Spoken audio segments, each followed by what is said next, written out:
Yeah, from being able to, and alarms going off.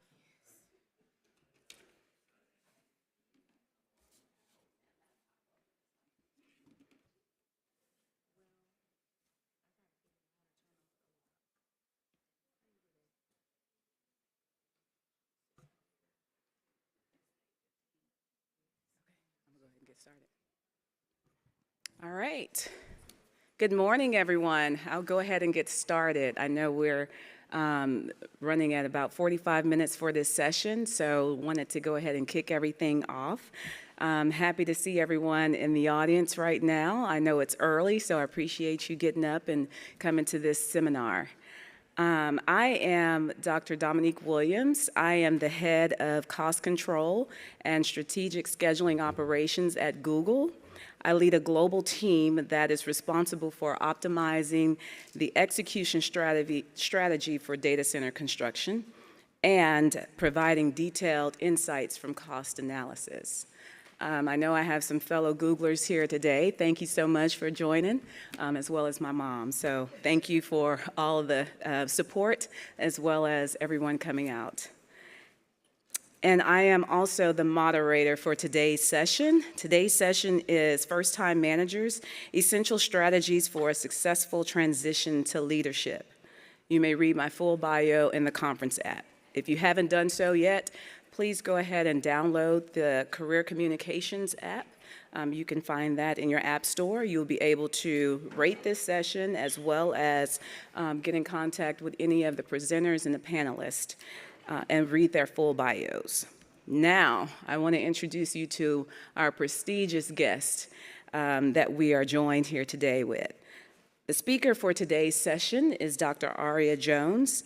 Dr. Jones is an award-winning technologist and practicing futurist. She is the founder and principal solutionist at Ariel Organizational Development Solutions, a management consulting firm providing organizational development, leadership development, and operational improvement solutions. She has over 20 years of experience leading software development projects and teams for multinational and global firms in the healthcare, financial services, and tech industries. Dr. Jones holds a professional doctorate in strategic leadership and foresight, a master's in information systems, and a bachelor's in business management. Dr. Jones is joined by our panel member, Mr. Gonzalo Portacio. Mr. Portacio has more than 20 years of experience in clinical, medical, and regulatory compliance. He has developed, led, and provided oversight in R&D operations, including medical affairs, clinical development operations, quality assurance, regulatory affairs, and compliance. At Actilent, he serves as global head of clinical practices. He is responsible for developing and managing Actilent's global clinical services, including functional service providers program in clinical trial management, medical affairs, biometrics, and data management, quality assurance, and regulatory affairs. I told you they are prestigious. As I mentioned earlier, you can find their full bios of each one of our panelists, as well as myself, in the conference app. This and all the WOC seminar information is live presentations, and it will be available within 24 hours, so it will be recorded. We will take questions from our in-person audience later on in the session, as well as for those that are joining us online, you'll be able to ask questions using the Slido tool. Use your cell phone to scan the QR code at the bottom of the screen right now to access the chat feature. For CEU and PDH credits, please click the link in your seminar session to apply for the credits. Now, a little bit about today's session. We're talking about first-time managers, essential strategies for a successful transition to leadership. We're going to be addressing key strategies and best practices for first-time managers to ensure their successful journey into leadership. This topic is very relevant because there are a staggering number of first-time managers who are struggling to find their footing in their new roles, as well as with over half of them making it going out of their job within the first 2 years. So we want to make sure that you are equipped with the knowledge, the best practices, and skills to make that successful transition. So without further ado, I will turn it over to our fabulous speaker for today, Dr. Aria Jones. Please give her a warm welcome.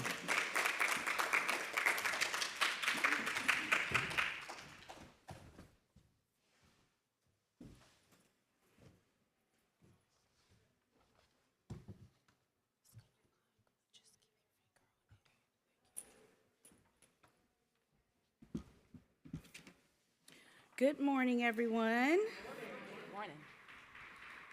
Okay, so can you hear me okay? Yes. Perfect. I have allergies this morning, so please excuse the allergies. So welcome to our session, First Time Managers. Before I get started, though, I want to, by show of hands, see how many people in the room are actually first-time managers. A few? Okay, good. Welcome, welcome. So let's get into it. We're going to start off. I'm just going to tell you the 4 major sections that we are going to go over. So if you could go to slide number 10, please.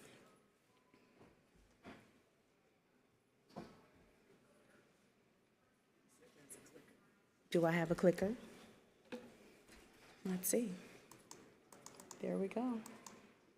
That's me, that's Dominique, that's Gonzalo. Here's slide number 10. So we will talk about the crucial first steps for a smooth transition into management, and then we'll talk about techniques for engaging and motivating your teams, as well as time management practices, and then some success strategies that will support building rapport with your leaders. So, first section, crucial first steps. Okay, so the first thing you need to do, these are not in the order in which they need to be done, by the way, but these are things that you need to do. First of all, understand that there is a difference between leadership and management. We're going to talk about that a little bit on the next couple slides.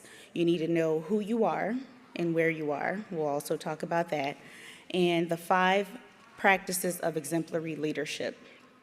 This is going to be based on a book that I'll tell you about in a minute. And then also seek mentorship and sponsorship. There's a difference between getting a mentor, getting a sponsor, or being a mentor and being a sponsor. And also embrace intelligence and pursue learning. Okay? So, what does leadership entail? We want to know, what does leadership consist of, what does management consist of, and how do the two converge? This is the first bullet point on the last slide. What is leadership versus management? Okay, so leadership emphasizes adaptive change and constructive change. It establishes direction and aligning people, and also motivating and inspiring people. Now, management, on the other hand, emphasizes order and consistency or stability. So it could involve things like planning and budgeting, organizing and staffing, controlling and problem solving. Now, with that being said, you might think, oh, leadership and management have nothing to do with each other, but they actually do. So leadership and management both involve influence, involve working with people, and involve accomplishing goals. So that's how the two converge. Now, know thyself. Who are you personally? Who are you professionally? What are your values? What's your purpose or your why? And what is your leadership philosophy? What kind of leader are you? You might not have the answers to these questions, but there are tools and exercises available. And if you need to know details, you can ask me to help you define and write out the answers to all these questions for yourself.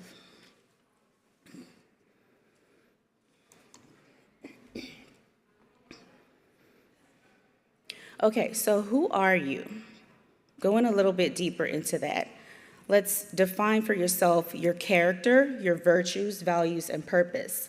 And as I stated earlier, you can determine these with assessments customizable to you. All right. What's your philosophy and approach? We can assess your skills, competence, and that will build your confidence. Once you know who you are and you know what you're good at, that will build your confidence. Also, are you accountable? Do you follow through on things? Are you being your full, authentic self at work? Are you being vulnerable, being a human, letting people know that you're a real person, you're not just their manager? And also being empathetic and supportive of your people. That's very, very important. If you don't have these are things that you should strive to develop in yourself. All right. The 5 practices of exemplary leadership. So these come from a book by Kouzes and Posner called The Leadership Challenge. And I have a slide at the very end that gives you a list of the books and the articles that kind of support the content that's in this, excuse me, that's in this presentation. Hold on. Allergies.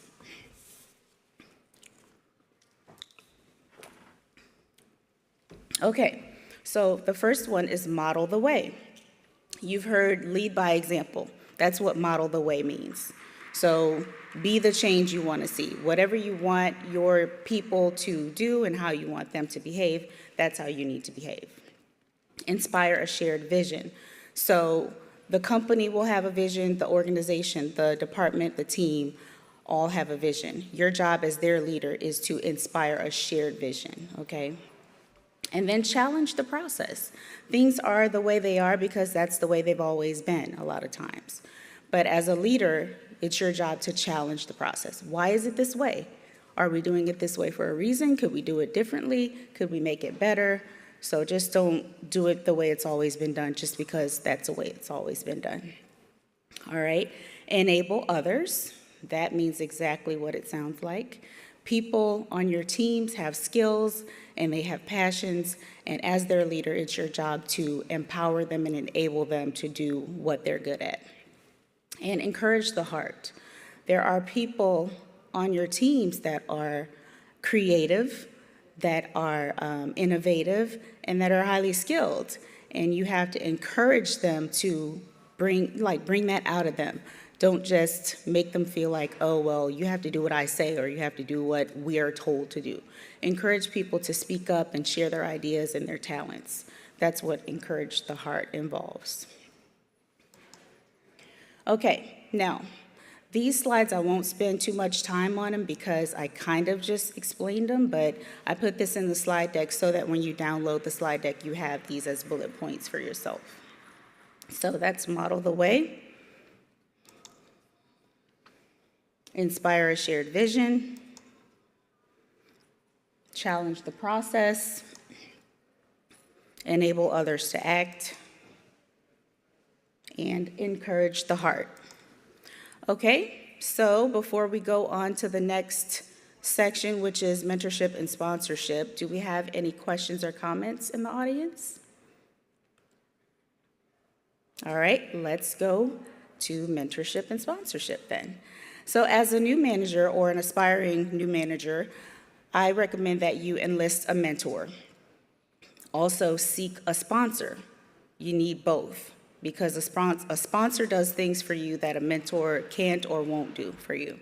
So I'll go into detail about those on the next slide just a little bit. But also be open to being a mentor to someone or some individuals, and be open to receiving beneficiaries of your own sponsorship, because you may have power that people seeking you as a sponsor may not have in your organization. All right, so here are a few details about mentorship and sponsorship. So mentorship offers direct support, two-way relationship, and personal nurturing. Having a mentor also helps you navigate organizational politics and helps you develop confidence as well as personal and professional development. On the other hand, sponsorship involves externally facing support. So it's a three-way relationship between the sponsor, the beneficiary, and the people the sponsor speaks to on behalf of that beneficiary. That's the three-way relationship. So sponsors also amplify, boost, connect, and defend their protege. That's why it's important to have a sponsor, especially as a woman of color, and especially like myself, a woman of color in technology. All right. Okay, so here are a few more benefits, kind of reiterating what we just talked about on the last slide. Benefits of having and being a mentor involve guidance, advice, feedback on skills, goal setting, and coaching. And then benefits of having and being a sponsor or being a sponsor involve advocacy, visibility, promotion, and connections. All right, any questions or comments on mentorship versus sponsorship? Yes.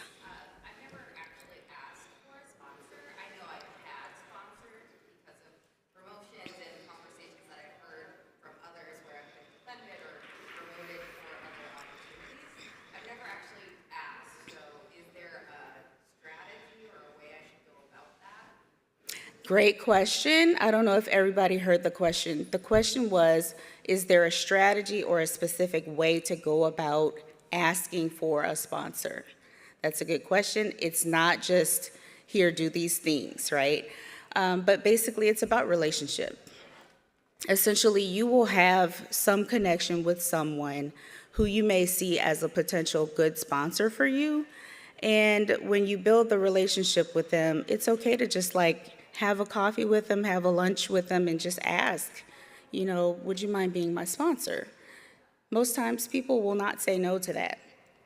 Now, sometimes you have to go out on a limb, and when you see somebody who may be a good sponsor that you don't know, you have to try to get to know that person. Reach out to the person, introduce yourself, and eventually, sometime at the very, very beginning of that relationship, let them know that you're looking for a sponsor. And people usually will be happy to do that for you. Anyone have anything to add to that or any other questions on that? I have a question. Go ahead. So what is the purpose of having a sponsor when you're in a new role, a new management role? Why would you need a sponsor? Okay, thank you. The good question was, what is the purpose of having a sponsor when you're in a new management role? Okay, so one thing that immediately comes to mind for me is that when you're new to anything, a lot of times people will treat you that way. Oh, you're new. You don't know this, you don't know that, you don't know the rules of the game. You're still kind of wet behind the ears. But if you have a sponsor who will speak on your behalf, it's kind of like I don't want to say a sponsorship, but an endorsement. Once you get endorsed by someone in power, then many doors will open to you so you don't have to kick the doors down, like somebody said yesterday. You don't have to kick through so many doors when you have someone advocating for you and speaking on your behalf. So you don't have to go into a room and fight for your respect, for example. You will already potentially be respected because your sponsor spoke on your behalf already. One thing I'll add to that is that at every level, I believe you should have a sponsor, right? Because I believe that someone else that is advocating for you in a room that you're not in is always warranted, as well as they can see things that you are not able to see and give you that feedback. In terms of what direction you should go. So they would be offering sort of mentorship and sponsorship at the same time. So you definitely want to be intentional about who you choose as a sponsor, because you need to know what their capital is. Social capital, how are they influencing in the business? How are they seen within the organization? So be intentional about your choices on who you choose for a mentor as well as a sponsor. Thank you, Dr. Williams. Dr. Stacy?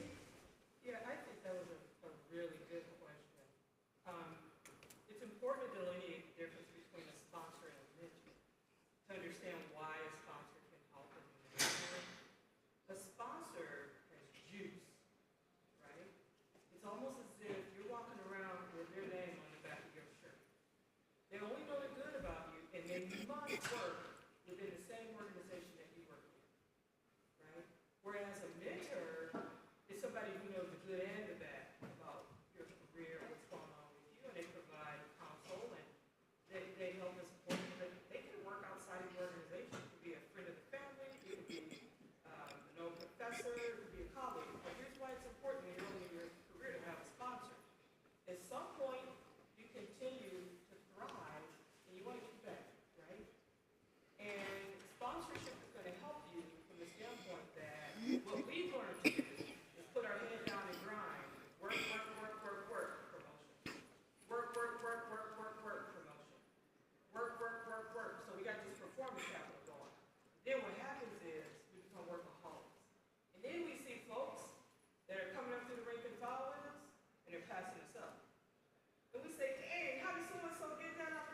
They ain't doing nearly as much as what I've delivered, or so-and-so has delivered. You know what the difference is? They got sponsorship. That's right. And so you want to work on relationship capital, and balance that with performance capital. The performance capital is going to get you so far. So sponsorship, when you're new in role, is going to support by getting you exposure to the business, exposure to other networks, exposure to resources, visibility, etc. So I'm so glad you raised that question because early on in your careers it's really, really important that you go out and you get you some sponsorship. You need that. Otherwise you're going to become workaholics. You're going to wind up on a glass cliff, but your head is going to be bumping up against the glass cliff. Thank you, Dr. Stacy. Hold on, before you say something, would you mind getting this mic so the people online can hear you? It's right here on the stage. So I love what you just said, and I'm sorry, her name, Dr. Stacy. Dr. Stacy. So where does emotional intelligence and the ability to create safe spaces for people to be able to navigate those spaces to find a sponsor, where does that come up in the conversation, right? Because as people of color, sometimes the trust to actually want to have a sponsor that doesn't look or think like you, the ability to navigate those spaces become complicated, right? So I don't expect that there's going to be a ready-made answer, but the point I'm trying to raise is around the emotional intelligence and ability to gauge, hey, does this sponsor really have my back, right? Can I trust this individual to speak on my behalf in rooms that I'm not in? So I was just curious. You'd be amazed at how many allies exist in the workplace that want to help and support you. But what you do is, Can you get the mic, Dr. Stacy? We want everybody to get these golden nuggets. You'd be amazed. You would be amazed at the number of folks that don't look like you that are allies and willing to support you. But you got to do your homework. You got to work your network to say, who at that level is developing talent, is investing in talent, is sponsoring the diverse talent across the organization. And if you hit your networks and you ask around, you'll find out who those folks are. And from an emotional intelligence standpoint, you want to be able to build connections with people, especially connections with people that don't look like you. Because the last thing you want is sponsorship that looks like you but don't have juice. Mm-hmm. What good is that doing you? That's probably a mentor. So you want to go out and you want to find men, you want to find folks in different ethnicities, cultures, et cetera, that are willing to invest in you and to be a sponsor. And it's going to require you to be bold. That's right. To say, hey, look, I really appreciate your leadership in this organization. This is what it can sound like. I really appreciate your leadership. I've been paying attention to you. I've been paying attention to how you're moving the business, how you lead teams, your vision, and man, you've inspired me. I am so inspired by your work. Couple things. How can I help you? Is there anybody within your network that I can mentor and support? Right? You want to extend yourself.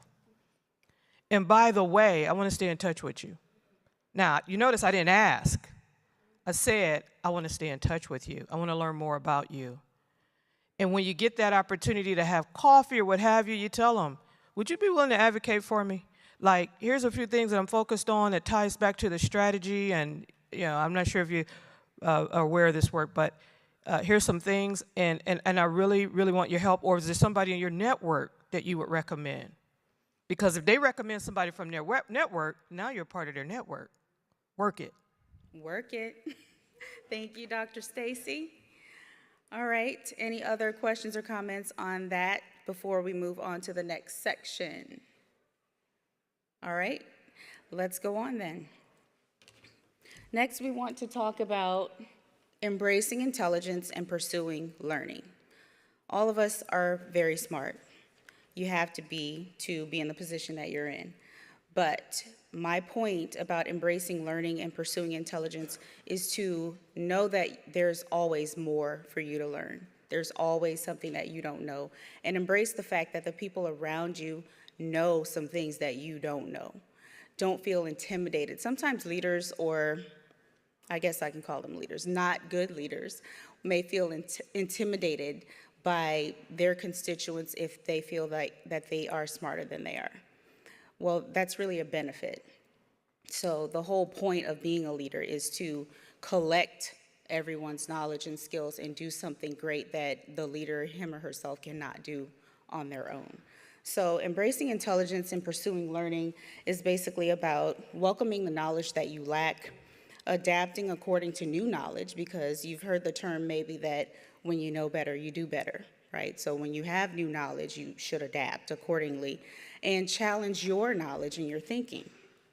I know this, I know that, but it's my job to challenge what I think I know, because there's always something that I don't know. There's always something that someone else knows that I probably never even heard of. So that's what challenging your thinking is about. And seek to learn from others. What can I learn from you? There's always something you can learn from people at all levels of the organization. All right, so we want to cultivate intelligence. We started talking about emotional intelligence a few minutes ago, and I want to add to that cultural intelligence. And we also want to adopt strategic foresight and the mindset shifts involved with that. So does everyone in here know what emotional intelligence is? Raise your hand if you don't, and it's okay because I'm going to explain it anyway. Everyone knows. You don't. Okay. So, Dominique, do you want to explain for me what you think emotional intelligence is? Sure. I think that emotional intelligence is having that wherewithal within to understand and put yourself in someone else's shoes. You are, tapping into your inner voice. You are, very cognitive of what's going on with the other person. You're decreasing yourself and putting yourself out there to understand from the other person's perspective. Thank you. Gonzalo, you want to add? So for me, emotional intelligence is really about understanding yourself, how you perceive things, but the people around you as well. So if there are certain situations that are kind of arising, like you're able to navigate that discussion, you can meet the person to where they are at in terms of the conversation or the feelings, right? So sometimes it's also just okay to listen, and you don't necessarily have to talk and you just listen to somebody else. So knowing that that is fine, I think is part of emotional intelligence. Thank you. Anyone want to make any comments or have any questions before I start talking? Okay, so for me, one of the most important aspects of emotional intelligence is recognizing that emotions control situations if you allow them to. So we talked about knowing when something's going on with the person that you're talking to. You also have to know when something's going on with yourself. You might read a message and immediately get angry, but you don't realize that you got angry because you were already angry that something else happened today. Now you just read this message and now you're all fired up and you think the message is what upset you, and really that's not what happened. So that's what emotional intelligence for me is about, not just knowing that something could be going on with other human beings, something's always going on with us, but something could be going on with you, and you have to control the way that you speak to people, the way that you respond, the way that you act, especially when your emotions are involved. All right, now cultural intelligence is similar but quite different. My perspective on cultural intelligence, it's basically just knowing that people are different than you. We talk about people who don't look like us or people who do look like us, but guess what? If we all look the same, we still are different. We still come from different backgrounds. We still were raised by different people. So there are differences in people's backgrounds that create the makeup of the person that we may not be cognizant of. So, but if we talk specifically about like different cultures, I'm from America, my coworker is from, let's say, England, for example. There are things in the English culture that I don't know about unless I either ask or do some research. And likewise, for the English person, there are things in American culture that they might not know about unless they ask or do some research. So the point is, when you know that you have to interact with people of different cultures than your own, it's important to do some research and make yourself familiar with things in their culture that you should be aware of. For example, I used to lead a team of software developers who were in India. And we had a lot of conference calls. This was before Zoom and all that. We were just like on the phone. And we would ask questions to the software developers, and then there would be, I would say, like a 10 to 15 second pause before we ever hear them speak. And so it's like, hello, are you there? Can you hear me? Are you still with us? And we didn't know, because we were not trained or we hadn't done our research, that in their culture, it's customary for them to take some time to think about the question. Take some time to think about what the answer is going to be before just blurting it out. Thinking about, like, saying the first thing that they think of. But that was different for us, because we're just used to, you ask a question, you get an answer. Boom, boom. So that's an example of knowing the types of nuances in different cultures that you might be interacting with. Any questions, comments, concerns there?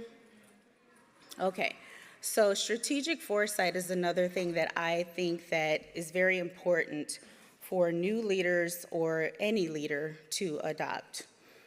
Some people might know what strategic foresight is, but basically I'll tell you in a nutshell, it's all about charting a path from the future back to where you are today. So when you were a kid, some of us are old enough to laugh at this. There used to be these mazes on the back of cereal boxes. Anybody remember that? Those mazes? Yes. So when I would try to complete the maze, I would try to complete it visually, like without writing on the box. But then some of them got too complicated, and I decided, okay, I'm gonna go get a pen and try to figure it out. And then when I couldn't figure it out, something clicked in my head and said, you know what? I'm gonna start from the finish line and chart my way back to the start line. And that's what strategic foresight is. Look at where you want to be and then chart your path back from there to where you are now. So then, looking at where you are now, you can do the things that it takes to get to where you're trying to be. Do the left turn, do the right turn, do the things in the maze that you figured out that you had to do by going backwards back to where you are today. All right, so that involves mindset shifts toward futures thinking. Futures thinking just means live your life thinking about the future. If I do this today, what is that gonna cause later on today? What is that gonna cause tomorrow, next week, next month, next year, next decade? And big picture thinking, systems thinking. It means understand that everything is connected. Whatever you touch, it's going to cause something to happen. You need to think about the fact that whatever you do, whatever you don't do, whatever you say, whatever you don't say, that will cause something. And you have to be cognizant of what the possibilities might be and be ready to deal with the consequences of your actions or your non-actions. That's strategic foresight in a nutshell. Any questions, comments, concerns? All right. Now,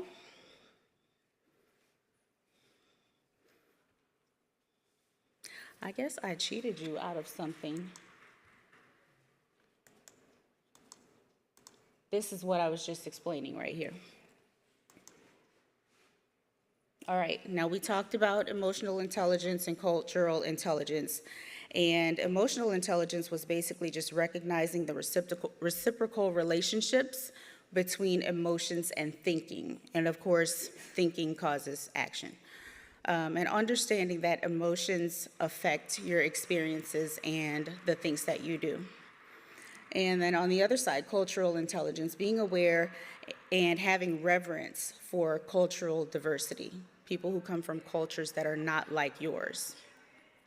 And being empathetic and being able to adapt to situations. So in some situations, you need to be an extrovert, for example, talk a lot, be loud, smile a lot. And in some situations, you need to be quiet. You need to wait your turn to speak. You have to know when is the right time for those things. That's situational adaptation. All right. Engage and motivate. Did I see a question somewhere out there? All right. Engage and motivate is the next section here, the next critical first step. So what can you do to engage and motivate your people? I try to distill it down to just 5 things because we don't have all day, obviously. So one of the main things that I think is very important is to just talk to your people. Talk to people. We're all people, and I said earlier, your team needs to know that you are a person. You're not just, oh, that's my manager. When she comes around, sit up straight and don't say anything. Pretend like you're working. You know, you want your people to know that you're a person too. You have things going on in your life too. You have problems, you have issues, you have insecurities, just like they do. So talk to them and get to know them and make them feel like you care about who they are as a person. That's number 1. Okay? Number 2, carefully manage performance and recognition. Understand that not everyone is motivated by the same things. Some people are motivated by money. Some people are motivated by praise. Some people are motivated by getting a free vacation or something like that. But by talking to your people, you learn those things about the people. Okay, managing performance and recognition, when you know what they're motivated by, you can communicate their performance improvement, not performance improvement, but performance management processes. You can communicate better with them going through those processes, and you can recognize them the way they feel comfortable being recognized. You might make somebody feel uncomfortable by saying, okay, we're gonna get in front of the whole company and tell everybody what you did and how great you are. That person might crawl into a hole and try to hide because they don't like that kind of thing. But some people love it. You just have to know what each individual, each person prefers. So the next one is provide a safe place for honesty and candor. People need to feel that they can trust you. People need to feel that they can be honest and not face repercussions, negative repercussions. Sometimes people will confide in you and tell you things that you really need to know, but you won't know if they don't trust you. So you have to provide a safe place for honesty and candor. Let people say what they need to say and say what's really real. And one of the things when you create this safe place, you have to make sure that I talked about avoiding negative repercussions. You also have to engage emotional intelligence again. Don't let your emotions well up and cause you to react in a bad way when you're getting information that might not feel good. You know, somebody might be telling you something constructive about yourself. Well, if you get upset, guess what? They're never going to tell you anything else again that will help you. So you got to be careful about that. Okay, and the next one is foster a sense of purpose. We always hear people talking about know your why, know your why, know your why. I talked about that you have to know your why. You as a leader also have to help people define their why if they don't already have it defined. So that's what fostering a sense of purpose is about. And then the last one is practice servant leadership and adaptive leadership. As a leader, as a manager, you are serving your people. They might work for you, but you are here to serve them. Make sure that they have what they need to succeed. And adaptive leadership is about what it sounds like, adapting to situations, adapting to people, just adapting as needs dictate. All right, any questions, concerns, or comments on that section? Go ahead.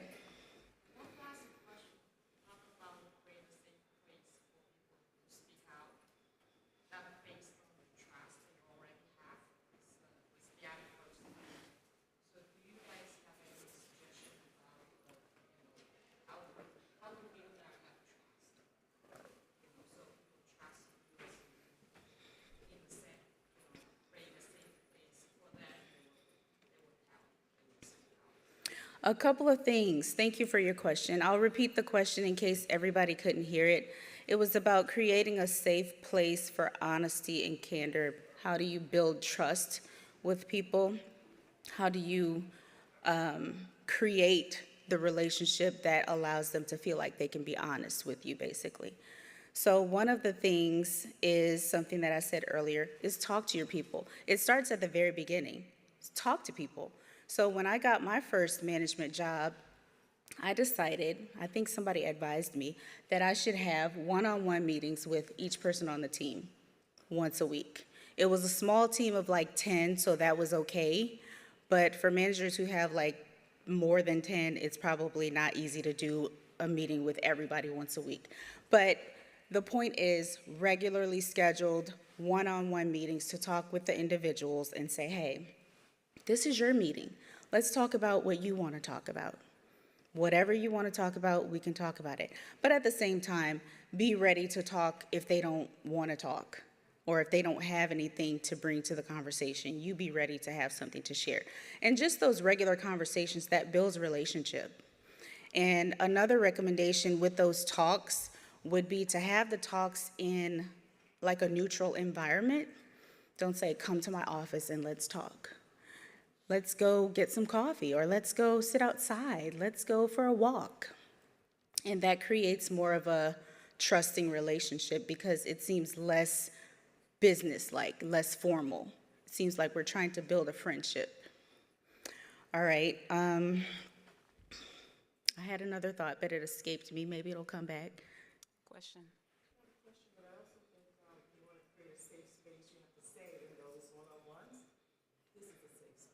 Yes. And build the trust on that comment and stick to it. If there's confidentiality of things that you're discussing, then let that always be the standard in your discussions, and then build trust that way. Yes, thank you for saying that. So let me repeat so everybody heard what she said.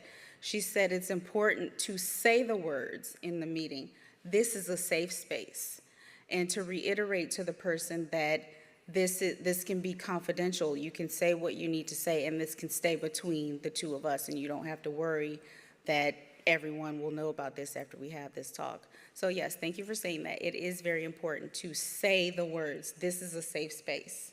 Go ahead. So I have a question on one-on-one. It being a safe space, what if your employee says something to you as a manager that you're not necessarily happy to hear? How does that interact with your safe space? Because, again, the employee may have a tough conversation with the employee in that safe space. What if the employee has a response that the manager's not happy about? How do we handle that to make sure that we maintain trust for that safe space with your staff? Okay, so the question was, when you create this safe space and you have a meeting with someone and they come into the meeting and they tell you something, they tell you as the manager something that you're not happy with, something that you're not glad to hear. Now, the way I'm interpreting your question is I'm hearing something that I'm not happy to hear about myself. Is that what you meant? Okay. So that goes back to what I talked about a few minutes ago, emotional intelligence. If somebody's telling you something about yourself, recognize that relationships are a mirror, okay? When I walk in this room, I can see everybody in here except me. I can't see myself. So as a leader, it's important for you to be okay with seeing some blemishes in the mirror. When somebody tells you, hey, you got a big old red pimple on your nose and you need to deal with that. You can't get upset and be like, no, I don't have a pimple on my nose. The mirror is telling you that you do. So you need to be cognizant that when someone tells you something about yourself, receive that from a place of love if you can, because if they would not have told you, how would you ever have known? How would you ever have had an opportunity to do anything about it? So, go I'll ahead. add on to that. I think first off, you need to disarm them with empathy, right? Because you want to understand what they're seeing. And so if you take a step back and you know, take yourself out of the picture and just ask questions, please help me to understand a little bit more about your concern, right? Dig into the whys. And so at that point, you'll get to the actual root cause, and then you'll probably see it's not you, it was something. And then you can address the thing and separate that from it being you. So I always have a conversation with my direct reports, and I ask them, start off by asking them, how's it going? How's everything? What can I support you with? What's top of mind? And so as we're kind of going through those questions, that's disarming them, right? If they're coming in hot and heated, then, as they see that I am, truly engaged and really want to understand from their perspective how they're feeling, then that they will have that conversation with me, and I will be able to give them the knowledge that they need at that time to be successful, because ultimately that's what I want, is their success. Thank you. Go ahead. Just to add to that, right? So trust takes time, and you need to allow yourself to be able to build that time with that individual, with your direct report, etc. I think from a tactical perspective as a new manager, most of your people will give you the respect and the benefit of the doubt in the beginning. And so for that, you need to build on that, right? So it takes time, it takes effort, it takes conversation, it takes you coming together, doing a project together, or that person ultimately feels, hey, this person has my back, and so I feel a little bit more trust. But allow yourself to be able to do that.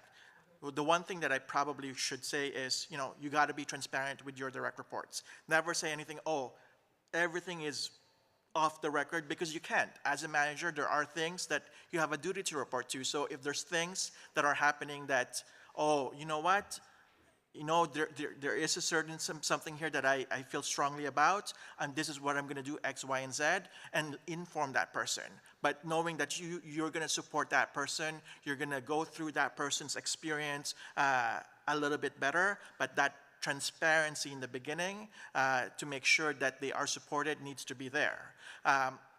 There's a certain flipped, I've managed a team for about 20 odd years now. When I first managed a team, I was 23 years old. And so how I managed as a 23-year-old versus now in my mid-40s is very, very different. And so understanding that language, that rapport, that time that it takes, you need to kind of be in the moment. And not one person is the same. This person might view this as, hey, this is good, you're doing a great job for me. Another person might come and say, yeah, I see it a little bit differently. And so that adaptability really needs to be there at the individual level. Thank you, Gonzalo. Dr. Stacy? Yeah, I think that's a great question, especially for new managers, that you're getting feedback that's a little uncomfortable for you. And I really do think it ties back to EQ, which is all about managing your emotions as well as the emotions of others. And with EQ, we cannot allow emotions to run unchecked, because they can damage relationships. World-class organizations today, they value EQ more than they do IQ. Because when you can manage your emotions as well as the emotions of others, you can be more effective in diverse settings, and you can influence. Because that's the fundamental role of a leader, is to influence, to bring value back to the organization, value from the relationship. So, the bottom line is, we don't manage people, we manage work. That's right. We manage resources, we manage processes, we lead people, we inspire people, we empower people, we motivate people. People are meant to be autonomous and free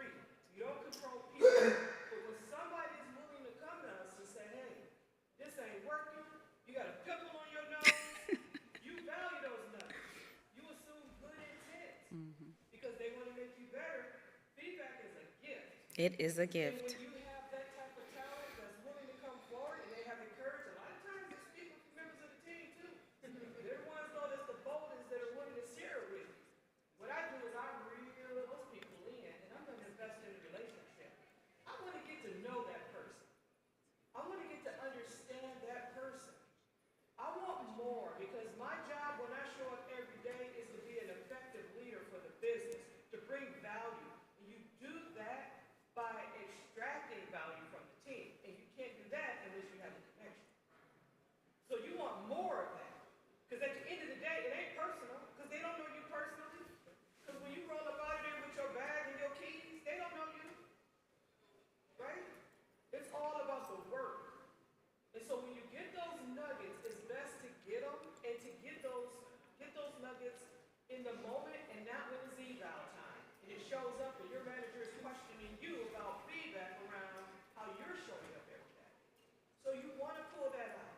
It's not always good to have all this glory and praise. Oh, you're the best. Oh, you're the greatest leader I've ever had. No, cut to the chase. In order for us to grow as leaders, we need that feedback. And it's going to come from different places. And so when your direct team is willing to share it with you, you take it and you take it seriously. You write it down. And you let them know, I hear you. I hear you. And I am thankful that you share this feedback. And you may not have to go that far, but Tell me more, definitely. examples of that. Share an example. I want to put it into context. Okay, what would be your recommendations? Or here's my perspective on it, but you don't have to be defensive. Let me chew on it. Let this feedback marinate. This is really good feedback. And so you want to incorporate trust. And I think if you respond in that manner, you'll build a connection and you'll incorporate trust in the relationship that can go a long way across the team. I agree. Thank you, Dr. Stacy. Couple of I saw one questions. over here.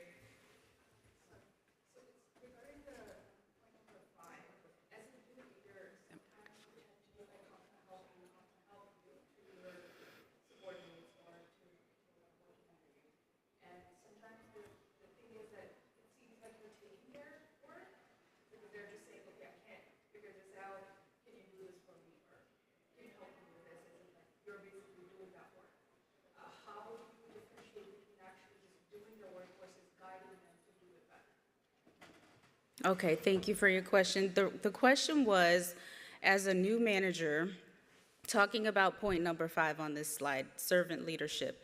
As a new manager, how do you draw the line in the sand between I'm doing your work for you while I'm trying to help you, trying to support you, and I'm actually supporting you or guiding you?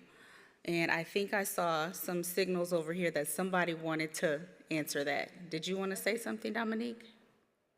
Yes, I'll kick it off and then I'll turn it over.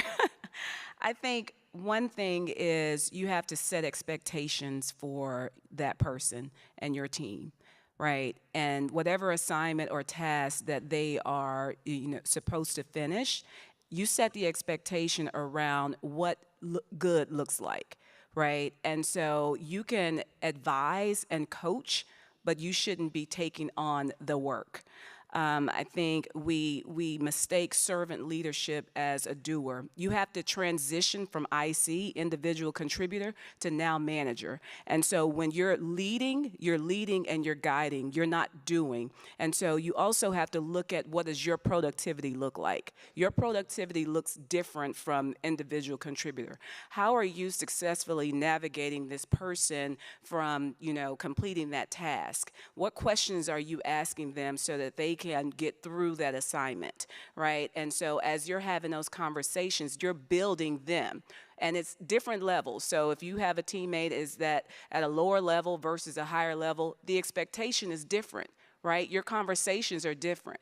And so if you're talking to someone that should be more of a strategy person versus someone that is just maybe a task doer, right? Your conversation is different. So you have to know what questions to ask in order to support that person. Thank you. Servant leadership is a great topic. It's a very contemporary leadership approach. Servant leadership isn't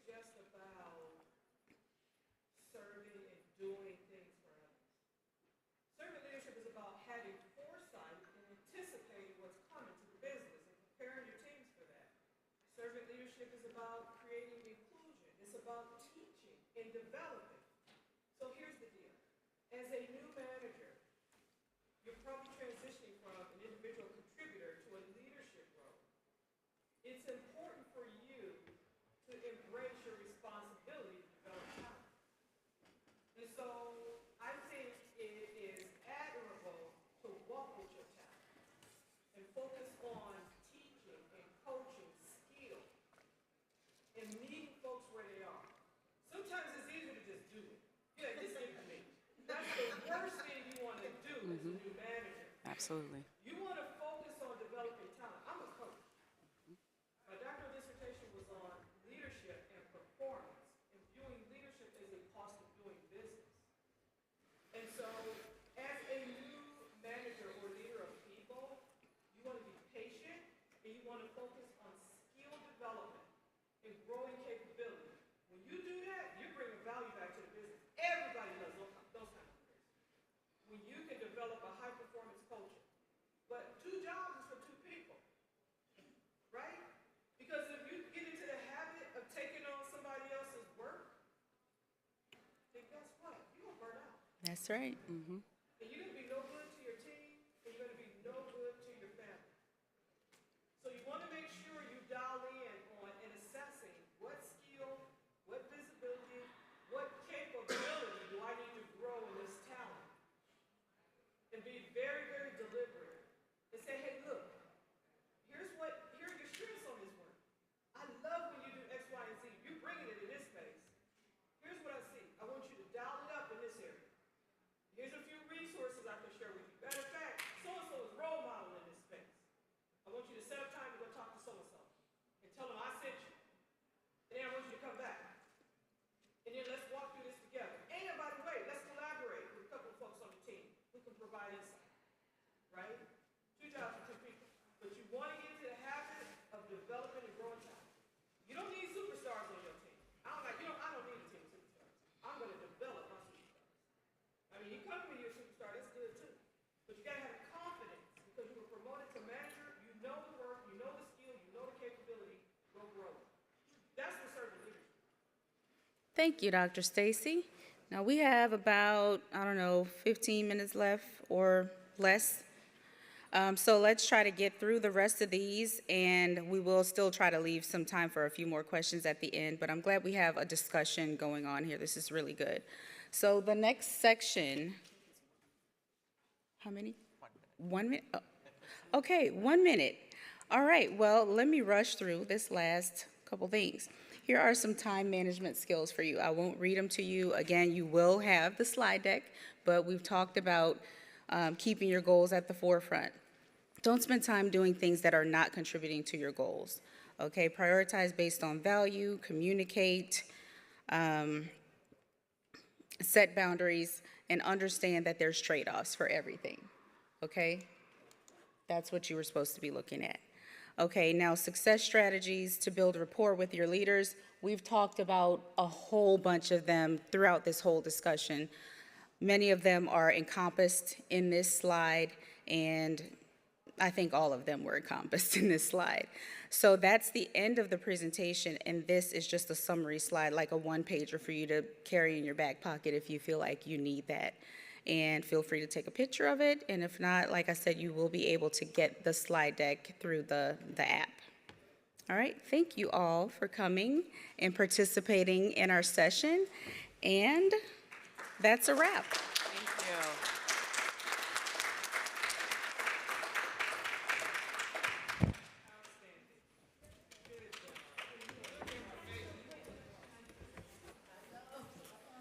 Thank you, Dominique.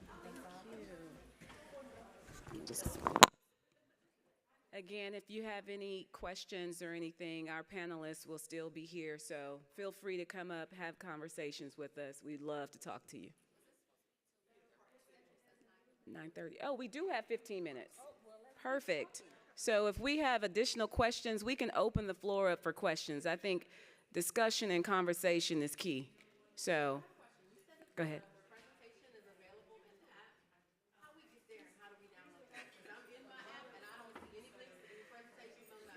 Okay, we're gonna have to talk to them back there. Thank Are you. there any questions? Yes.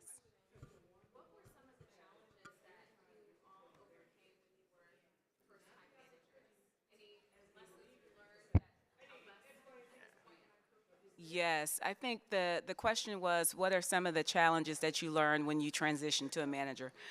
The biggest challenge that I learned was kind of what we talked about earlier, was the delegation piece and finding the right strengths within my team to do the right work. So deviating or delegating work to the right people and making sure that I was highlighting their strengths versus, going in and looking at their weaknesses. So just looking at that piece from the delegation and not taking and absorbing work myself, and making sure that I am getting the best out of my teammates and my actual direct reports. I think that was the challenge. Now, what did I do to overcome that? I had to take a step back and realize that, what are some of the questions that I wanted someone to ask me, right, that I reported to, right? What are some of those defining moments that helped me to realize what my strengths were? Because a lot of times people don't know their strengths, right? Until you also push them and say, I see this in you, I believe in you, I know that you can do these things. And so there's a balance to knowing their strengths and then also pushing them into the direction that they need to go. And I think that delegation piece comes with time, and it comes with you being confident in your abilities as a leader to take on, the responsibility of manager, because it is a transition period, and also giving yourself grace, right? As you transition into a manager, you want to be the best manager, you want to do it all, you want to have a high performing team, you want everybody to be very effective because you are wearing this is my team. Everybody that reports to me is, they're wearing my name. And so take a step back and know that putting your system in place takes time. And so that is the key. And I think grace will help you do that. Anyone else? I think for me, there's a few things from a lessons perspective that I've learned. The very first thing that I've really learned as a manager is conflict resolution. Going into a management role, I always thought, I'm going to be a great manager. There's not going to be any issues whatsoever. My first week, hey guys, what's going on? So conflict resolution is a key thing that you must learn, because it could be a small thing, it could be a big thing, and you need to be able to navigate that, have the discussion, and be able to steer them to where you need them to be. So that's conflict resolution is very, very key. The other thing with regards to knowledge and knowledge empowerment, so I had a team of very different areas, right? So I had quality, I had regulatory, I had data management, I had clinical trial operations, and so it's a lot of different functions. And for me as a manager, I can't know all of those. And so when I started to allow myself to kind of like, hey, I don't understand this, can you explain this to me a little bit more so I understand what's your work? Because if I don't understand what your work and how much time you need, I may say he's going to finish it in a week, but then you come to me and say, yeah, I need a month to do it, right? So allow yourself to ask the question, hey, I don't understand the steps that you're trying to do. Can you explain it to me and why you need a month to do it so that you understand and you know, right? So some of the other things that I've learned from a tactical standpoint is everybody has a different way of communication. So the handbook will always say, talk to your person every 30 minutes, every weekly. Some people are great with that, some people are not. And most people are somewhat people pleasers, and they'll say, oh, it's fine, but it's not. And so meeting them to where they need to be. Hey, Gonzalo, I'm really, really good. I know my process really well. Can we do our formal one-on-ones every month?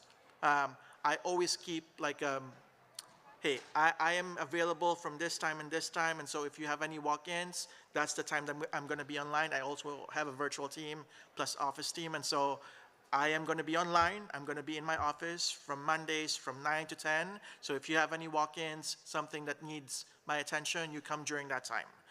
But unless stated, I still have my formal meetings with them, either it be weekly or monthly, but I meet them to where they want to be, because I'm also big about empowerment and giving them autonomy to the things that they're trying to do. I think you bring up a great point about the knowledge piece. A lot of times as women, we feel like we have to know everything. I go back and I think about one of my directors who thought she had to know everything about, construction and things of that nature. But she wasn't hired to know everything about that. She was hired to develop talent. She was hired to influence. She was hired to gain social capital within the organization, right? And so instead of focusing on those elements, she tried to get that knowledge in those other areas. And so I think we need to take a step back and really understand, why are we hired, right? What are we here to do?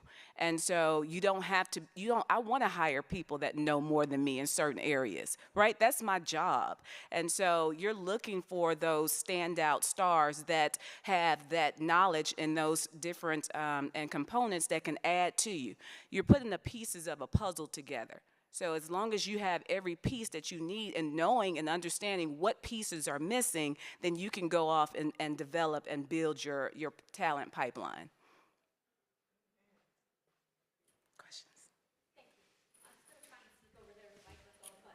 Come on up.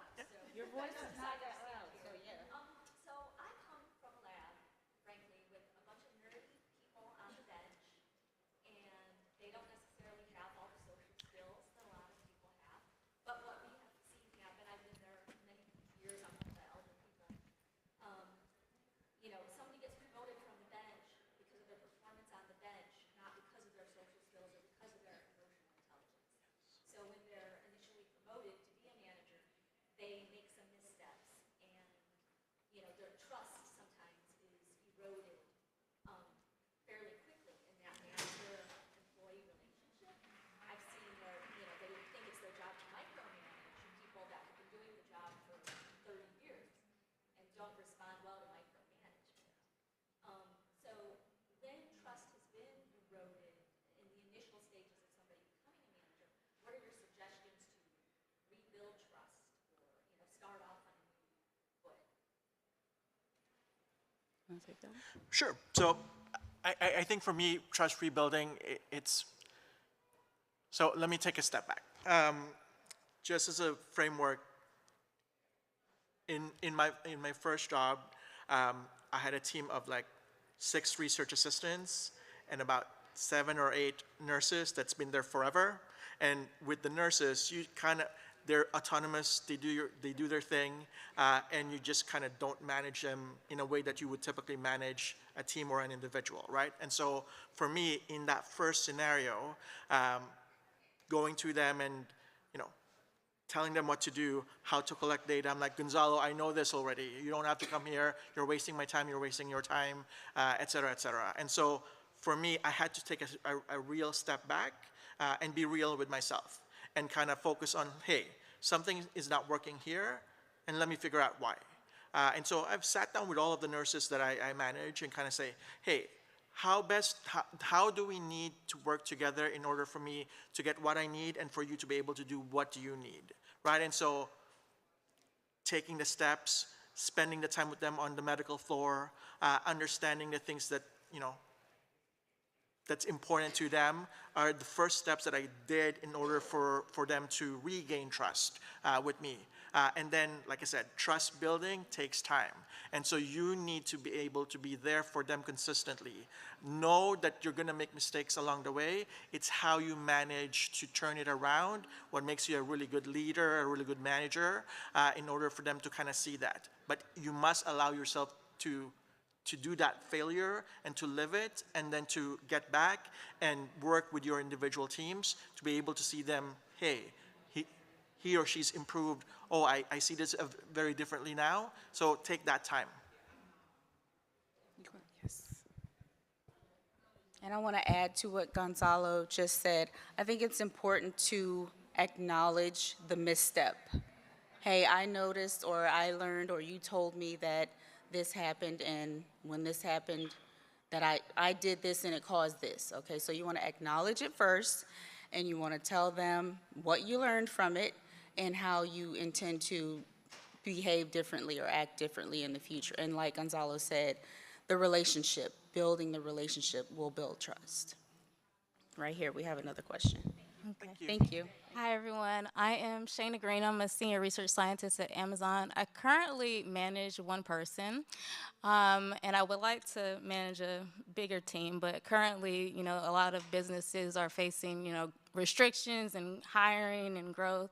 And so I'm wondering what advice you would give to someone who is looking to manage a broader team, what they could be doing in the meantime to position themselves to get a larger team and to develop the skills that will allow them to manage effectively. So I think the first thing you should do is really assess the company's needs, right? There are going to be areas that have not been solved for within the company. So you go and try to find that gap. You start having conversations and building that network and understanding where are the gaps within the organization and how can I be best to solve them? How can I position myself to solve those gaps? That's how you enlarge your territory, so to speak. Also, I think it's about what can you do in the process. There are so many different resources in honing in on your leadership skills, understanding what motivates teams, intrinsic, extrinsic motivators, evaluating where you are on the leadership scale in terms of what type of leader do you want to be, what type of leader are you today, how can you take on more, what do you need to do in terms of time management skills, what are other areas that can help and support and guide you. We talked about mentorship. We talked about sponsorship. All of those things will help you broaden that reach that you're trying to get. And so in addition to that, don't be afraid to put yourself out there, because if you don't speak up, no one will ever know. And so you sometimes, like Dr. Stacy said earlier, you put your head down and you're just working, and then when you look up, oh, somebody else has gone and got that job that you wanted, right? It's about you taking control of your destiny and you creating the life that you want. Anybody else? It's really about putting yourself out there, right? So sometimes, depending on your strategy, you can look at it and say, you know what, I want to manage more, but in order for me to do that, I need to get into a project. And so look at the different things that are kind of happening. If there's work streams, if there's new development that's kind of coming in, and you see that something that's progressing, you can get yourself in there. And that's where really from a mentorship and sponsorship standpoint, your sponsor is the one that's going to allow you to be able to do that. And if you got that social network from within your work environment, that's the time to tap into those, right? Don't be, well, I'll wait my turn. You need to be able to let them know, hey, I'm interested, I'm available. Could I do this, that, or the other thing, so that they know and understand what you're looking to do. Let me hook you up. Thank you. The thing that I love in your question is you said, this is what I want to do, not what the organization wants me to do. You're owning your career. I like that. So you're taking ownership of your career, and you want to lead a larger team. There's a few ways to get there. We talked today about sponsorship and what sponsors do and mentors. So you got to make sure your board of directors, those sponsors, those mentors, those advisors, those mentees, everybody know where you're trying to go. Okay, and then they have a role in that, right? Number two, you got to stop managing that one person and leading that one person that reports in. We don't manage people, right? People are meant to be autonomous and free. You don't control people.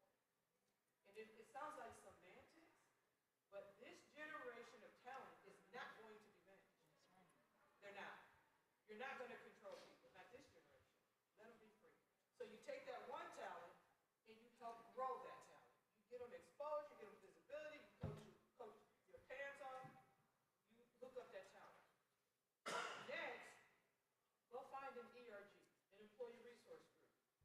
you're gonna take a leadership role in that. Okay? So now you're demonstrating leadership capability across a bigger team, right? Thirdly, and this is important, when you pick and choose what you work on or you're assigned, make sure you're working on strategic programs in the business, not pet projects, right? Here's why that's important. When the organization says, here's our strategy, this is what we're going after, this is how we're going to delight our customers, you want a piece of that. Let me tell you why. You get a piece of that work and you deliver on it, you're winning. And you get a piece of that work, you develop a collaborative small project team with whatever it is you take on, you got to collaborate, and you win. In 25 or 30 years that I've spent in corporate America as an executive, I have never met an executive didn't like a winner. Never. Not one time. So you take that strategy and you drag it and you make it happen and you deliver on it, right? With a project team. You're hooking up that one talent that reports into you, right? And then you got sponsorship out there advocating for you. What's for you, what's for you. They're going to give you bigger remit. I guarantee you that. I've sat in a room too many times with talent like you. And I said, she could do more. She just showed us. She's leading this ERG. Look at what she's done with this talent. And look at what she's done with this strategic project and this strategic team. We need to give her more. You're winning. That's all you got to do. But own your career. I love that. And if we ain't hear nothing else, she said, this is what I want to do. Go do it. Soar. Awesome. Thank you. We have one up here. Yes, so my question is for, well, at my company, the likelihood of me getting my first time management role in something I understand or what I'm doing now is slim to none. So I would have to like go out in a totally different department or career, something I know nothing about. So what can you, how can you be confident in something you don't know anything about and managing people that, Okay, I have a question for you. Why do you think that your chances are slim to none? well, because there are typically no openings in management roles of what I'm doing now. So we get requests to volunteer to manage teams, not in our organization. And I've been kind of fearful because I don't know anything about those other organizations. So you can easily, be a temp manager in these other orgs, but not in the role I'm doing now. Okay, so you made me think about what Gonzalo said a few minutes ago, and I was sitting here nodding because I'm like, yeah, because you also said this too, Dominique, that a lot of times we think we need to know things that we don't need to know. So there are opportunities there. I know every organization is different, but you may have an opportunity to lead a group of people who know a whole bunch of stuff that you have no clue about.